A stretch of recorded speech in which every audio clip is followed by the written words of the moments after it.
ఈరోజు భారతదేశం మొత్తం పెద్ద ఎత్తున జరుపుకునే ఏకైక పండుగ ఈ వినాయక చవితి.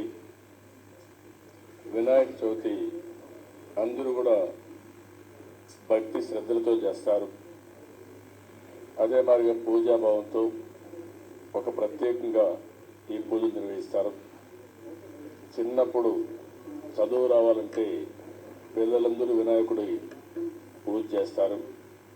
పుస్తకాలన్నీ పెట్టి బాగా పూజ చేసి తద్వారా జ్ఞానాన్ని ప్రసాదించమని విఘ్నేశ్వరుని కోరుతారు. అదే మాదిరిగా అన్ని రంగాల్లో చిన్న పెద్ద తారతమ్యం లేకుండా, పేద ధనికుడు అనే అభిప్రాయం లేకుండా, వయస్సుకు నిమిత్తం లేకుండా అందరూ కూడా వినాయకుడిని పూజిస్తారు. ఏ మంచి కార్యక్రమం చేయాలన్నా మొదటి గుర్తొచ్చేది వినాయకుడే గుర్తొస్తారు. వినాయక పూజ చేస్తే సర్వ విఘ్నాలు ఏమున్నా, సర్వ దోషాలున్నా పూర్తిగా పోతాయనేది ప్రజల నమ్మకం. ఇది సత్యం.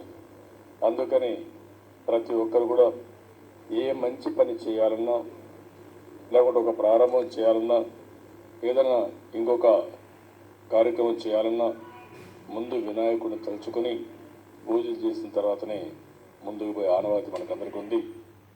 అది వాస్తవం. అందరి దేవుళ్ళలో వినాయకుడు చాలా పవర్ఫుల్ గాడ్ కూడా. అందుకని భక్తి శ్రద్ధలతో మనం చేస్తున్నాం.